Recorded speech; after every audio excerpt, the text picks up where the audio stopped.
Well, I'm here with Imam Asal at the Islamic Center of Raleigh, and we're talking about Islam and consumer debt and how people deal with it. And thank you so much for taking the time to sit down and help educate a lot of us. In my research, I noticed that in Islam, the word debt actually talks about, if you translate it, submission and humiliation. Is that right? When you speak about the word debt in Arabic, you have the word dain. And this word dain gets confused with the word deen. The word deen means religion or faith. And religion or faith involves submission. And so it's a mistranslated word.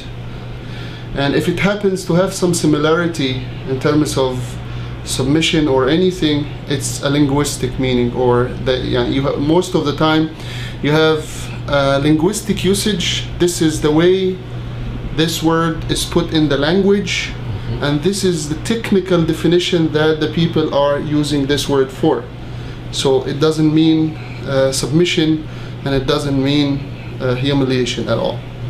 Is there good debt and bad debt from an Islamic point of view? Borrowing money and having loans is something that's permissible in Islam, provided that the person is in need of the money, or he is in a financial crisis or something. Prophet Muhammad, peace be upon him, as recorded in Bukhari, which is the most authentic book held by Muslims, he himself borrowed money from others when he was in need. So, but what makes a difference here is the intention to pay back this money, because the Prophet Muhammad, peace be upon him, said, whoever takes the money of the people intending to pay it back, God will pay it back for him, will help him pay it back. And whoever takes the money of the people intending to destroy it or to lose it, God will destroy him. So it is, to some points, in the case of necessity, it is something that's permissible, but if it's taken for extravagance or wastefulness, it's forbidden in Islam, because we have a general rule in Islam that we are forbidden to be extravagant or to be wasteful. God says in the Quran, إِنَّ الْمُبَذِّرِينَ كَانُوا إِخْوَانَ الشَّيَاطِينَ. Those who are extravagant are the brothers of devils. So you're not supposed to borrow to take the money of the people for the sake of extravagance and wastefulness, and have a nicer car, and have a nicer swimming pool, something that you don't need. So you basically resort to that because you have no other ways. And there's a very important thing that makes Islam distinguished from any other economic system, makes the Islamic economic system very distinguished, which is interest. In Islam, we're forbidden to take interest. It's forbidden for the creditor and forbidden for the debtor. And it's considered as a grave sin, much even graver than adultery or fornication. Does Islam forgive the debtor who has fallen into difficult times? If he has the intention to pay off his debt, and he tried his best, and he failed, then for sure he is forgiven, but he has to try to do that first. And we have, as we spoke earlier, what we call in Islam zakah. Zakah is one of the pillars of Islam. It's the third pillar of Islam. And zakah literally means charity or purdu or almsgiving. And it's actually much wider and more comprehensive than that, because one of the recipients of this zakah is the one who is in debt, the debtor. So it's no problem asking for financial assistance from the Muslim treasury, because this is one of the recipients, one of the due recipients of zakah. He has to avoid interest to start with, and if he is in difficulty, the creditor is advised in the Quran to give him a chance to be able to pay his debt until it becomes easy for him, because life is mostly ups and downs. So if the person is and is down or financially down, it's advised or it's advisable for the creditor to wait, to give him time. And this time is not equal for money in Islam. So if you give the time, provided that he pays you extra, it's something that's forbidden in Islam. Because when you give somebody a loan, there is a great reward for you from God. It's even greater than the reward that you get for charity. Under this would be under Sharia law. Sharia banking. What I have read and what people have told me is that while there is no interest charged, that the bank, for example, might resell the car or the property to the consumer at a higher rate that includes some sort of profit for them. Is that incorrect, or? It's not allowed in Sharia. This is like a trick that's made by some people to involve interest indirectly. Because if you take my car, if I am in debt, if you take my car, you're saying that it's sold back to me with a higher... At a higher... No, this is forbidden in Islam. This is a form of interest that Islam commands us to avoid. If there are banks that are doing this, they are contradicting the rulings and the laws of Islamic Sharia law. So we have a Muslim follower who has fallen into Bank of America or Capital One or taken out a credit card and now finds himself in trouble. Is there a way for him to redeem himself under Islam? Can he come and take advantage of the alms in order to repay a debt that has interest on it already, to dig himself out of his financial problem? To start with, he is commanded by Islam to avoid interest, to avoid taking along with interest. But if he had to, and he is in a state of necessity, that he would be harmed, him and his family, and he is like saving himself from dying or so, and he had to resort to any of the conventional banks to borrow money from there to get himself out of this crisis, then Islamically speaking, he is obliged in front of God to pay this money back to the due owners, to the due creditors, because it's a sin and it's something that he will be called to account for in front of God. Islam doesn't make any difference between the Muslim or non-Muslim creditor. It's a debt that's due on the person, and he has to pay it back. Otherwise, he will be withheld from entering paradise. Prophet, peace be upon him, was once giving a sermon, and he said to the people while he was giving the sermon, "Is the family of so and so available? Is the family of so and so there?" He repeated it 3 times until someone stood up and he said, "Here we are, O Messenger of God." He said, "Your companion or your relative is withheld from paradise until you pay his debt."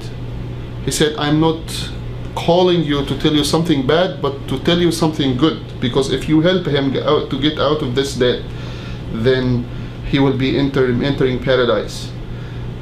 As we inheritors inherit the money of our deceased one, we are obligated by Islamic Sharia law to pay off his debts.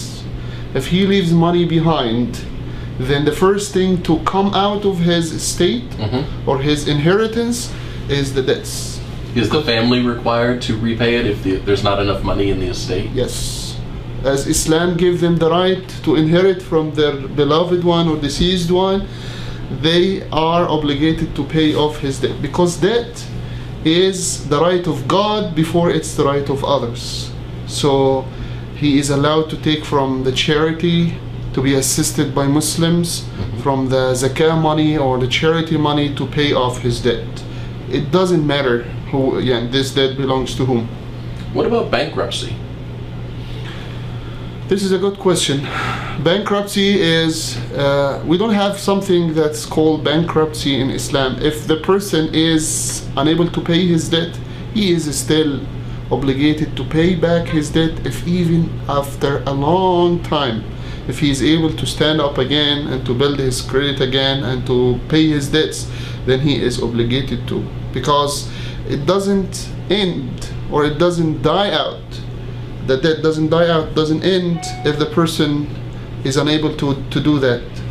But at least he should have the intention in his heart while taking this money that I am paying it back.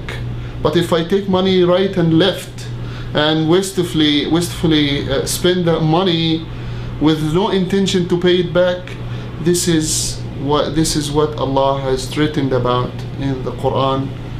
And the Prophet, peace be upon him, has warned against in the prophetic tradition, saying that whoever takes the money of the people intending to destroy it, God will destroy him. And the scholars explain that by saying it could mean destroying him physically by afflicting him with diseases and stuff, or by making him not enjoying the pleasures and the blessings of this life, or the money. He could be the richest person, but he is not enjoying this money because God has taken the blessings out of the money that he has. It seems that there's a difference between the reality that we live in America, and it would be great if every creditor didn't charge interest and didn't have late fees and didn't try to sue you and didn't try, to garnish your wages. But those things happen. So when somebody who is a follower, is a Muslim, yeah, who falls into that situation where the creditors are making demands, and their choice is, in order to protect their family, is bankruptcy or not, what should they do? You have to fulfill the basic needs of your family first, like the food, the drink, the housing, and stuff. And then there comes after that paying off the debt. If you had to resort to this bankruptcy, declaration of bankruptcy as the last resort, something that you have no choice about but to do, this is a necessity for the person. But there's still the debt due on the person. Once he is capable of paying it back, he has to pay it back no matter what. Okay, good question. So does he have to pay it back without interest, or is he obligated to pay the interest because that was the agreement that he signed with the creditor? Islam says Muslims have to respect their agreements no matter what. If you have agreed on something, even it's involving a sin, and you have bound yourself with it, then you have to respect your agreement. If you are capable of paying that, you are forbidden to resort to that to start with. You're forbidden to take a loan with interest or late fees or things like that, because this is very dangerous and serious in Islam. Islam has warned against, and Islam said, fear Allah, fear God, and leave what remains of interest. Stop at this point, and for you is the capitals of your money.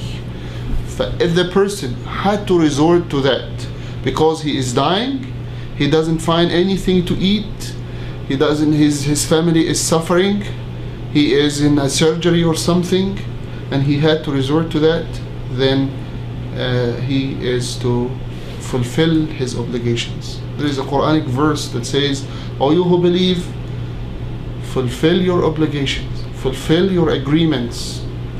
From the literal interpretation of the word, the Quran, it is a very loving and forgiving message, it seems.